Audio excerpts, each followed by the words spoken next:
Good morning, Ashish. Thank you for standing by. What is your view on BHEL? What should our viewer do with the stock? Well, clearly, I think the company has already been pushed down to a very low valuation. And if you look at the news flow, of course, that is positive with the possible disinvestment coming across in the next few months. Also, the nature of business is such that I think once the economy starts improving, their order book and their earnings visibility will improve. So it is really a stock which is available at a very low valuation. So if the investor has patience, can certainly hold on. The 140 would obviously take a long time, but I really think that on declines, if the investor has more cash available, can try and average his buying price. Because I really think once the economy improves, I think these stocks can really rebound in a big way. So there are good chances that if he averages at here, he can get out at a good profit in time to come. Call coming in for BHEL. Ashish Kapoor also is of the view that you can continue to hold on to BHEL for now. Ashish, what's your view on Karur Vysya Bank? Well, according to me, the market is now poised to do very well and mid-cap segment should come back. But clearly, Karur Vysya Bank does not inspire confidence at all. The bank's performance has been continuously deteriorating. So my opinion is that although the investor is having a loss, it's good to book a loss here and move into some other mid-cap bank. Now, the two recommendations which I can do, one in the private sector mid-cap banking space, one is Federal Bank. I think the outlook is very clear and optimistic now. And the other, if he really has a longer term view, maybe let's say 3-4 years, then the bank which is looking very good and very promising and possibly a multi-bagger from here is IDFC First Bank. I think clearly depending on his time frame, if he has maybe a year or 2 years, then Federal Bank, and if he has more than that, then IDFC First Bank is where he should put his money in. Either way, Karur Vysya Bank, he should book out and move his money into one of the two ideas which I have suggested. Exit is a call coming in from Ashish as well when it comes to Karur Vysya Bank. Ashish, what's your take on both the counters?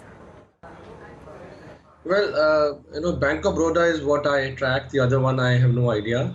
Now, in Bank of Baroda, although the past performance has not been very encouraging, and generally public sector banks are not the best places to, go for wealth creation. But given the current scenario where these banks have really been beaten down over the last 3-4 years, and also given the fact that a lot of NPA resolution has happened and a lot of government action is now helping them, including what was announced yesterday for the real estate fund. So I think Bank of Baroda is also one of the better managed public sector banks. So given all that, I think it's a good place to be here, at least for the short to medium term. So I don't know how long the investor can hold on, but from the current scenario, I think at least for the maybe 6 months to 1 year, Bank of Baroda looks a good idea. Can stay invested, but on a significant rise from the current levels, he should remember to book out, because over a period of time, generally public sector banks are losing market share and are losing wealth of investors also. But for the current this thing, it is certainly a hold. Hold is the call coming in from Ashish Kapoor when it comes to Bank of Baroda. 6 months to 1 year, you can stay invested in the stock. The outlook looks better. Ashish, what's your take on Yes Bank for the short term? Well, very difficult to give a call on short term, especially on a share like Yes Bank. But having said that, I think the investor, if the depends on the investor. If the investor is someone who likes to take risks for possible high return, then Yes Bank is a good idea. But again, the return will not necessarily going to come by December. Return will probably come over maybe a 12 months, 18 months kind of a period. So to give it this thing, see, Yes Bank is right now in a state of let's say a state of a lot of restructuring, lot of action happening, lot of movement happening.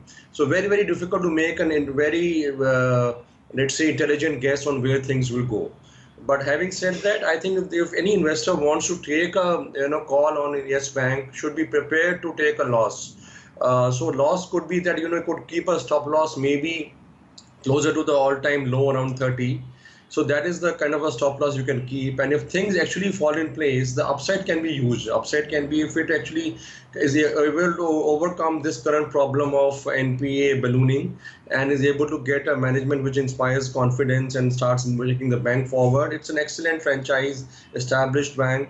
So then things can really turn around. And then if you look at the way the other private banks have or are currently trading, the upside can be maybe as high as 200 rupees, maybe in a year and a half's time. So the upside potential is there, but the risk is also there. So depending on how the investor is poised, if he is an investor who likes to take risk for a possible high return, then Yes Bank at the current stage is a good idea.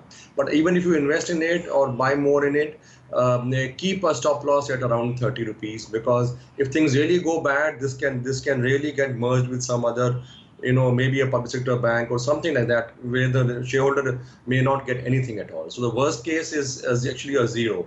So one has to, if one is buying into it, one has to keep a stop loss. An ideal stop loss would be around 30 rupees, which was the earlier low.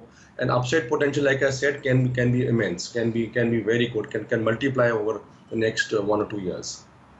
That's the take coming in from Ashish when it comes to Yes Bank, saying over the long term he can see some upside. So thank you, Srikanth, as well as Ashish, for joining us, giving us your take.